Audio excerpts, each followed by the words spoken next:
नमस्कार सर्वांना. श्री स्वामी समर्थ. कसे आहात तुम्ही सर्वजण? स्वस्त असाल, मस्त असाल, स्वामींच्या सेवेमध्ये रममाण असाल अशी मी स्वामीचरणी प्रार्थना करते. आणि आजचा व्हिडिओ याच्यासाठी बनवलेला आहे की आता आपल्याला आता येत आहे अक्षय तृतीय. अक्षय तृतीय दिवशी आपल्याला काय करायचं आहे? अक्षय तृतीय दिवशी आपल्याला पितरांची पूजा करायची आहे. तर पितरांची पूजा कशी करायची, पूजा करत असताना काय काय वापरायचं आहे, पितरांना काय कुठला घास टाकायचा आहे हे तुम्हाला या व्हिडिओमध्ये मी सांगणार आहे. तर व्हिडिओ स्किप न करता लास्टपर्यंत व्हिडिओ बघा आणि तशीच पितरांची तुम्ही पूजा करा. कारण देवदेव करून देवाची पूजा सर्व आपण करतो, पण मेन म्हणजे आपण पितरांना विसरून जातो. पण मेन म्हणजे आपल्याला पितरांचा आत्मा आपल्याला शांत करणे गरजेचं असतं. कारण पितरांचा आशीर्वाद जर आपल्यावर असेल तरच आपल्या कुठल्याही सेवेचं आपल्याला फळ भेटतं. आणि जितकी आपण देवाची पूजा करतो, देवांचं सगळं करतो, तशाच प्रकारे आपल्याला पितरांना पण लक्षात ठेवायचं आहे, पितरांना विसरायचं नाही आहे. तर त्यासाठी आपल्याला काय करायचं तर ह्या व्हिडिओमध्ये मी तुम्हाला सांगणार आहे. तर अक्षय तृतीया येत आहे यावर्षी 19 एप्रिल 2026, वार आहे रविवार. या दिवशी अक्षय तृतीया येत आहे. अक्षय वैशाख महिन्यातील तृतीयाला आपण अक्षय तृतीया म्हणून साजरी करत असतो. या दिवशी अजून एक महत्त्व आहे. या दिवसाचं अजून एक महत्त्व आहे. माता लक्ष्मी आणि विष्णू भगवान यांच्या उपासनेचा महत्त्वाचा दिवस मानला जातो. या दिवशी ज्या काही माता लक्ष्मीच्या आणि विष्णू भगवानच्या तुम्ही सेवा करता त्या लाखपटीने हा योग चांगला असतो त्या पूजा करण्यासाठी विष्णू भगवान आणि माता लक्ष्मीचे. तर या दिवशी आपल्याला काय करायचं आहे? दान पण करायचं आहे आणि आपल्याला काही नवीन खरेदी पण करायची आहे. आणि या दिवशी जे दान करता तुम्ही ते म्हणजे अक्षय आपल्यासोबत असतं. या दिवशी जे दान केलेलं असतं म्हणजे सतत आपल्यासोबत हे दान केलेलं पुण्य आपल्या सतत सोबत असतं. आणि म्हणजे कायम आपल्या सोबत असतं दान केलेलं. आणि या दिवशी ज्या वस्तू तुम्ही घेतलेल्या असतात त्या पण आपल्याला म्हणजे आपल्या लांबपर्यंत आपल्यासोबत त्या वस्तू असतात असं म्हटलं जातं. तर या दिवसाचं हे महत्त्व आहे.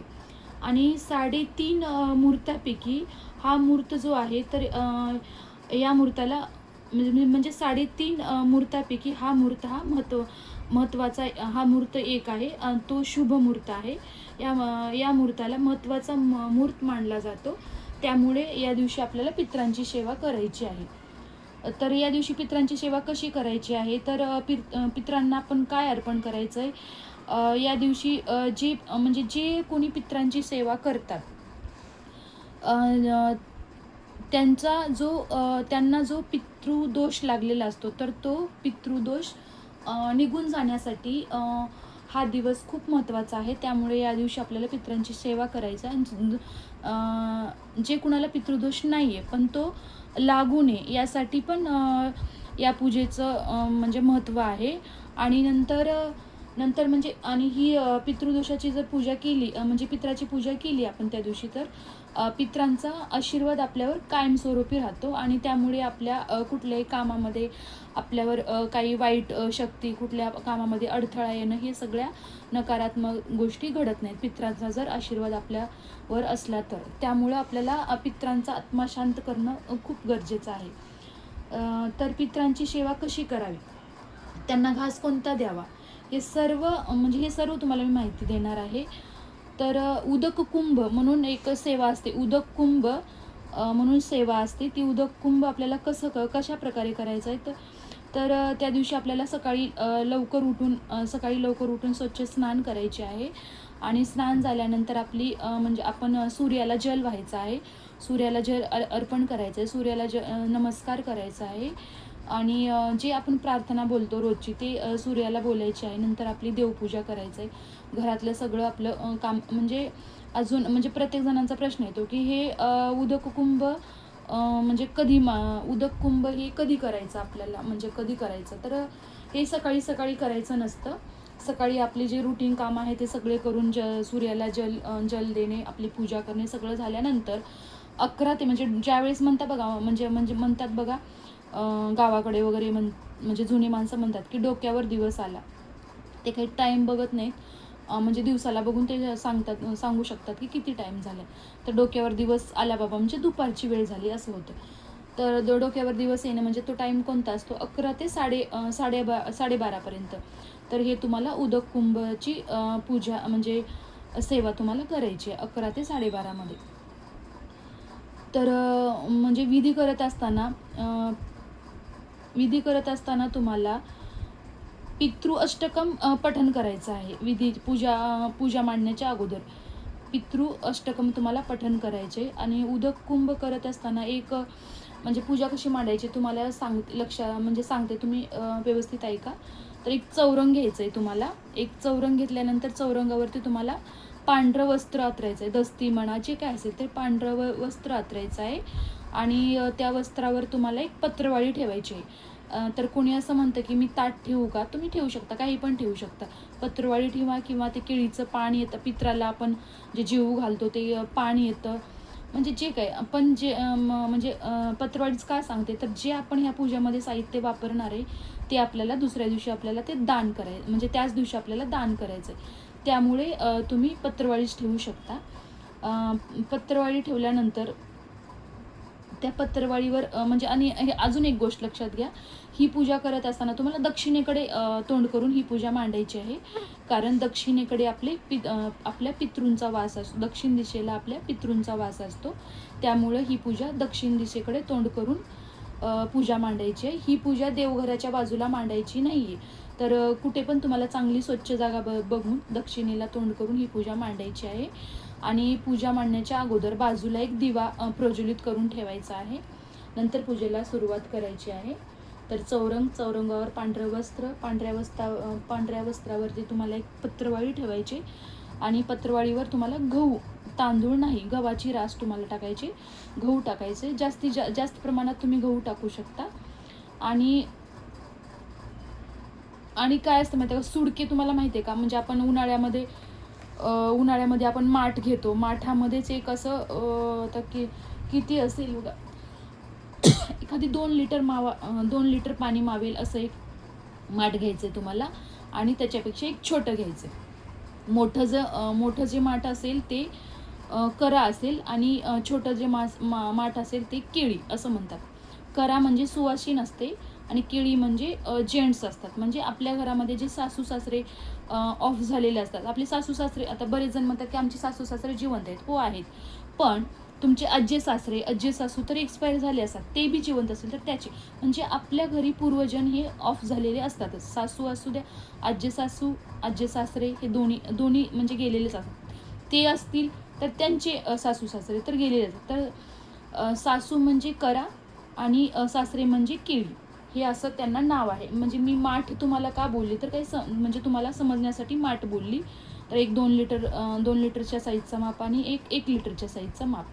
छोटा म्हणजे केळी आणि मोठा म्हणजे करा. मोठा सवासीन असतो आणि छोटा सासरे असतो. तर हे 2 माठं घ्यायचं आहे. आणि त्या म्हणजे त्या कराला आणि केळीला तुम्हाला मौली म्हणजे लाल धागा.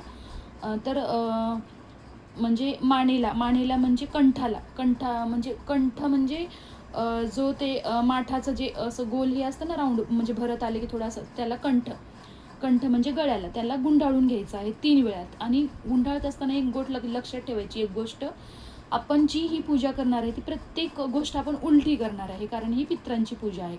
देवपूजा करत असताना आपण सुलटी करतो, सोयीशा करतो. तर सोयीशा आपण धागा गुंडाळायचा नाही, उलटा सर्कल करायचे, उलट्या बाजूनी गुंडाळायचे 3 वेळेला. छोट्याला पण, कराला पण आणि केळीला पण लाल धागा 3 वेळेला गुंडाळायचा आहे. त्यानंतर आपण म्हणजे कुठलंही म्हणजे आपण कळसाला वगैरे आपण ज्यावेळेस हळदी कुंकाचे पट्टे वळतो ना, त्यावेळेस आपण खालून वरती घेतो. ह्यावेळेस काय करायचं आहे, वरून खालती घ्यायचं आहे. हळदीचे आणि कुंकाचे खालून वरती असे पट्टे वळायचे दोन्हीला. आणि त्या दोन्हीमध्ये हळदी कुंकू अक्षदा व्हायची आहे, फूल व्हायचं आहे. त्यानंतर तुम्हाला त्याच्या गळ्यापर्यंत पाणी भरायचं आहे. पाणी भरल्यानंतर मोठ्यामध्ये पाणी भरल्यानंतर त्याच्यावरती तुम्हाला छोटा ठेवायचा आहे. आणि त्याच्यावर म्हणजे त्याच्यात पण गळ्यापर्यंत पाणी भरायचं आहे. आणि त्याच्यानंतर त्याच्यावरती तुम्हाला हे ठेवायचं आहे, त्यावरती तुम्हाला खरबूज ठेवायचं आहे. खरबूज तर माहिती आहे, मार्केटमध्ये येतं टरबूज आणि खरबूज बघा, व्हाईट ह्याचं असतं ते. त्यावरती तुम्हाला खरबूज ठेवायचं आहे. खरबूज वरती ठेवायचे, म्हणजे काय झालं बघा, खाली मोठा माठ, त्याच्यावरती छोटा, छोट्याच्यावरती तुम्हाला खरबूज ठेवायचा आहे. आणि ही झाली ही पितरांची सेवा. म्हणजे अशा प्रकारे ही पितरांची सेवा मांडून घ्यायचं आहे. आणि नैवेद्यामध्ये त्यांना आंबा ठेवायचा आहे. आंबा ठेवल्यानंतर पितरांना घरी बोलावून त्यांना नैवेद्य दाखवायचा आहे. म्हणजे नैवेद्य दाखवायचा आहे. नैवेद्य कसा दाखवायचा आहे, तर एका तामणामध्ये, म्हणजे दाराच्या बाहेरच त्यांचं हे, म्हणजे दाराच्या बाहेरच घास टाकतात. म्हणजे आता ते नैवेद्य म्हणजे घास टाकणे. आता हे झालं, ही जी तुम्हाला मी मांडणी सांगितली ती उदक कुंभ होतं, याची मांडणी झाली. आता तुम्हाला घास टाकायचे. तर घास कसा टाकणार, तर काय करायचं माहिती आहे का, एक तामण घ्यायचं. तामणामध्ये आपलं गौरी असते, जे काय असेल ते थोडंसं म्हणजे असं थोडीशी आग होईल असं तुम्हाला जाळ, म्हणजे आपण कसं हवन कसं करतो तसं तुम्हाला थोडंसं करायचं आहे. आणि जे नैवेद्य तुम्ही गोड जे तुम्ही नैवेद्य केले, जे काही नैवेद्याचा घास असेल, तर ते काय करायचं आहे, त्या अग्नीमध्ये टाकायचं आहे. आणि हे टाकत असताना अग्नीमध्ये टाका. अक्षरशः तुम्हाला खरं सांगते, या दिवशी पित्र अशी आपली वाट बघत बसतात की या दिवशी जर पित्रांचा आत्मा शांत केला तर खरोखर आपल्याला म्हणजे कुठलीच अडचण येणार नाही. आणि हे दाराच्या पुढं करायचं आहे आपल्याला. तर फ्लॅटमध्ये तुम्ही राहत असाल तर दाराच्या पुढं करणं शक्य नसेल तर तुम्ही अगदी गॅलरीमध्ये किंवा घरामध्ये करू शकता, जसं म्हणजे असेल तसं. आपण करू शकत नसेल तर याला काही आपण म्हणजे पर्याय नाही आहे. तर त्या अग्नीमध्ये पित्रांना आपण घास टाकतोय असं इमॅजिन करून एक एक घास त्या अग्नीमध्ये टाकायचा आहे. आणि जो तो धूर आहे ना, त्या धुरानेच पित्राचा आत्मा इतका तृप्त होतो की त्या धुरानेच त्यांचा आत्मा तृप्त होतो. त्यामुळे तुम्हाला हा धूर तुमच्या घरामध्ये, म्हणजे दाराच्या बाहेर, हे सगळीकडे गेला पाहिजे. ह्या धुरानेच पित्रांचा आत्मा तृप्त होतो. तर अशा प्रकारे पितृसेवा करायची आहे आपल्याला. तुम्ही नक्की करा, कारण पितृ जर आपल्यावर प्रसन्न असतील तर आपल्या मागच्या अडीअडचणी सगळ्या काही दूर होण्यास मदत होते. त्याच्यासोबत पण आपल्याला देवपूजा, म्हणजे जे काय आपण देवाची सेवा करतो ते आपण करणं गरजेचं आहे. त्याच्यासोबत पितरांना पण सुखी ठेवणं गरजेचं आहे, कारण आपण त्यांच्या ह्याच्यावरच जगतो. त्यांचंच जे काही पुण्य असतं, जे काही त्यांनी करून ठेवलेलं असतं त्याच्यावरच आपण पुढे चालतो. त्यांनीच आपल्याला जन्म दिलेला असतात. ते नसते तर आपण ह्या दुनियामध्ये आलो नसतो. त्यासाठी पित्राला विसरून चालत नाही. पितृदोष काढण्यासाठी हा एक महत्त्वाचा दिवस आहे. तर तुम्ही हा दिवस गमावू नका. आणि खरंच अक्षय तृतीय दिवशी पित्राची पूजा करा. याचं फळ तुम्हाला 100% मिळेल. श्री स्वामी समर्थ.